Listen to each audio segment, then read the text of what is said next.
नमस्कार दोस्तों, स्वागत है आप सभी का हमारे चैनल भक्ति ज्ञान में। दोस्तों, आज मैं आपको ज्येष्ठ मास महात्म के दूसरे अध्याय की कथा सुना रहा हूँ।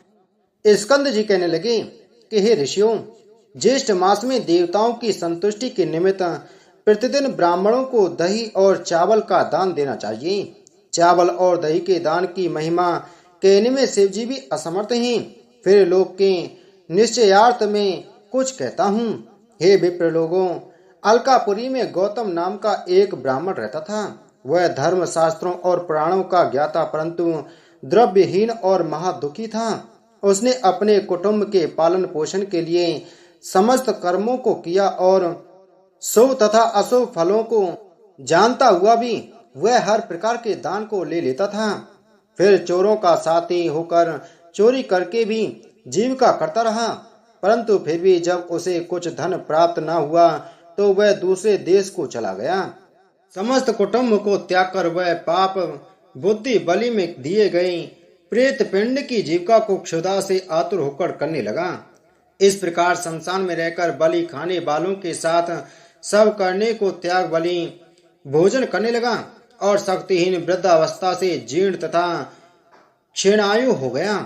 भोजन करने पर उच्चेष्ट पात्रों को तथा समस्त बलिदान देकर उसके अन्न को काकों तथा दूसरे पक्षियों को देकर स्वेच्छा से उस ब्राह्मण ने स्वयं भी भोजन किया। इस प्रकार ज्येष्ठ मास में उसने बलिदान किया, किंतु जानकर नहीं किया।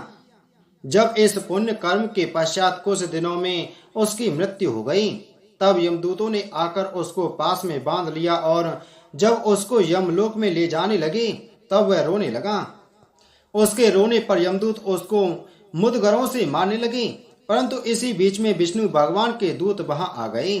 विमान पर सवार उन विष्णु दूतों ने यमदूतों को अलग हटा दिया और दिव्य देहधारी उस ब्राह्मण को विमान पर बैठाकर स्वर्ग लोक में ले गए।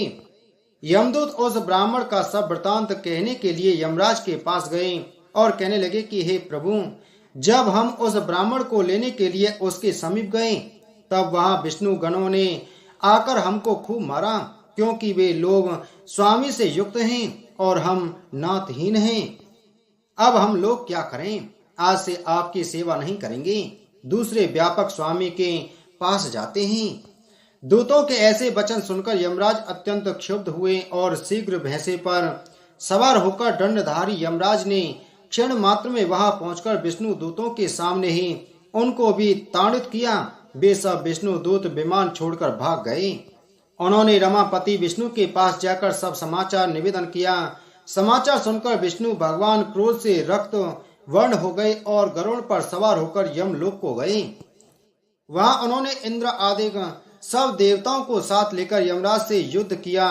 तब देवता लोग यम दंड से अत्यंत पीटे जाने पर दसों दिशाओं में भाग गए। उस समय भगवान विष्णु ने क्रुद्ध होकर चक्र से यमराज का वध कर दिया।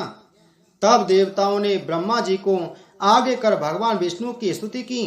तब स्तुति से प्रसन्न होकर भगवान ने यमराज को जीवित कर दिया। धर्मराज ने भी उस समय भगवान विष्णु को प्रणाम करके कहा कि हे भगवान, मेरे अपराध को क्षमा करें। उसके पश्चात ब्रह्मा आदि का सब देवता अपने अपने स्थान को चले गए। तब अज्ञानवश उस ब्राह्मण ने दही और चावल का जो दान किया था, भगवान ने उसके प्रभाव का वर्णन किया है। यह अज्ञातवश ज्येष्ठ मास में दही और चावल के दान का फल है। यदि जानकर श्रद्धा से दान किया जाए तो उसका तो कहना ही क्या है। अतः प्रत्येक उपाय से ज्येष्ठ मास में द्विज जातियों को प्रतिदिन दही और चावल का दान करना चाहिए तथा प्रतिदिन ब्राह्मणों के चरण धोकर सुगंधित चंदन से उनका पूजन करना चाहिए और सुगंधित पुष्पमाला विदित प्रकार के पान की, आम का पन्ना, लस्सी और शरबत आदि से सत्कार करना चाहिए और स्वयं सुगंध युक्त होकर पंखे से हवा करें। हे ब्राह्मणों, इस प्रकार जो ज्येष्ठ मास में स्नान, दान और पूजन आदि करते हैं, वे लोग परम गति को पाते हैं। इति श्री ज्येष्ठ मास महात्म द्वितीय अध्याय संपूर्ण। बोलो ज्येष्ठ मास महात्म की जय।